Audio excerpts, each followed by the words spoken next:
আজকে আওয়ামী লীগ নিষিদ্ধের প্রশ্নে রাজনৈতিক দলগুলো কৌশলী বক্তব্য দিচ্ছে, পরিষ্কার করে বলছে না যে তারা আওয়ামী লীগকে নিষিদ্ধ চায়।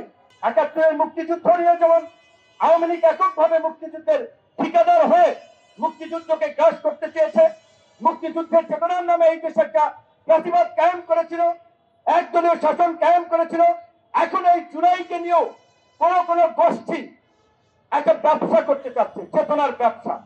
জুলাইকে তাদের রাজনীতি একটা হাতিয়ার বানাতে চাচ্ছে। তাই আমরা বলবো যে এই জুলাই মঞ্চ কিংবা ইনকিলাব মঞ্চ এরকমের আরো যারা আছে, আপনারা অল্প কিছু লোক হলেও আপনার চেষ্টাটি চালিয়ে যান।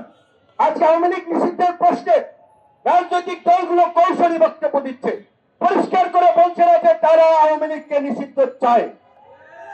কেউ বলছে না, কারণ তাদের ধারণা আওয়ামী লীগের 15 থেকে 20% ভোট আছে। কাজে এই ভোট যদি আমরা ভাগাতে পারি, আওয়ামী লীগের কিছু নেতা আছে তাদেরকে আমাদের দলে নিলে দল ভারী হবে, দল শক্তিশালী হবে। এই ইকুয়েশনে অনেকেই আওয়ামী লীগ নিষিদ্ধের বিষয়ে খুব বেশি জোরালো কথা বলছে না। আমরা বলছি সকল রাজনৈতিক দলের কাছে, যারা প্রকৃত অর্থে এই জুলাইয়ের স্পিরিটকে ধারণ করে জুলাই গণহত্যার বিচার চায়, প্রতিবাদ নিষিদ্ধ চায়, তাদেরকে আওয়ামী লীগের প্রশ্নে স্পষ্ট অবস্থান ব্যক্ত করতে হবে। কোন ছল চাতুরি চলবে না। আগামীকালকে আমরা আমাদের দলের পক্ষ থেকে ঢাকার বিভিন্ন জোনে কর্মসূচি হিসেবে বিকেলে মোহাম্মদপুর বাস স্ট্যান্ড ওখানে কর্মসূচি দিয়েছি। পরের দিন 26 তারিখ পঞ্চগড়ে কর্মসূচি আছে। সব রাজনৈতিক দলকে বলবো, একে সোজা দাবিতে গণহত্যার সাথে যারা জড়িত, সেটা আওয়ামী লীগ হোক, প্রশাসন হোক, তাদের বিচার এবং গণহত্যাকারীদের রাজনীতি নিষিদ্ধে স্পষ্ট অবস্থান আপনাদের থাকতে হবে। আজকে এই আওয়ামী লীগের 16 বছরের সবচেয়ে বড় পৃষ্ঠপোষক মাফিয়া শিল্প গোষ্ঠীর নাম ধরে কেউ কথা বলছে না, তাদের বিচার চাচ্ছে না। ভাসুরের নাম মুখে আনতে নাই, সেরকমের টকশোতে যায়, বক্তব্য যায়।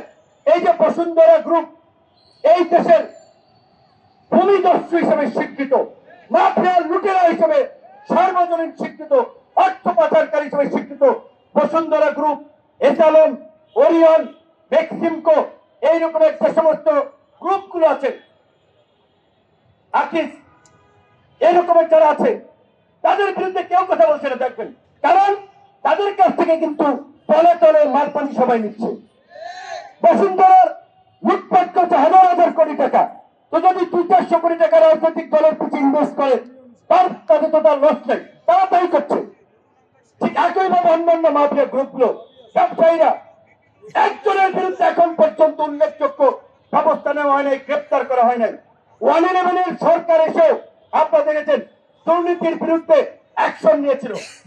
যদিও সেই সময় রাজনৈতিক মোটিভ থেকে, বিরাজনীতিকরণের আইডিয়া থেকে কিছু রাজনীতিবিদদের ফাঁসিয়েছিল, কিন্তু এটাও সত্য সে সময় যাদেরকে গ্রেপ্তার করেছিল তাদের মধ্যে অনেকেই লুটেরা, অর্থ পাচারকারী, দুর্নীতিবাদ ছিল। কিন্তু এই সরকারের আমলে আপনারা আমাকে দেখেন, চাঞ্চল্যকর ভাবে 10 জন অর্থ পাচারকারী, লুটিয়া, মাফিয়া শিল্প গ্রুপ কিংবা ব্যবসায়ীকে ধরেছে, কাউকে ধরে নাই। তাই বলছি যে এই দেশের আমাদের দুর্ভাগ্য, আসলে ৭১-এর মুক্তিযুদ্ধ বলেন, ৯০-এর স্বৈরাচার বিরোধী আন্দোলনের কথা বলেন, এই ২৪-এর কথা বলেন, এই দেশের চাষা, ভুষা, কৃষক, শ্রমিক, তার সন্তানেরা লড়াই করে জীবন দেয় আর তার সুফল ভোগ করে একদল সুবিধাভোগী মানুষ। দেশের পাশে, বিশ্বের সাথে, মেট্রো টিভি।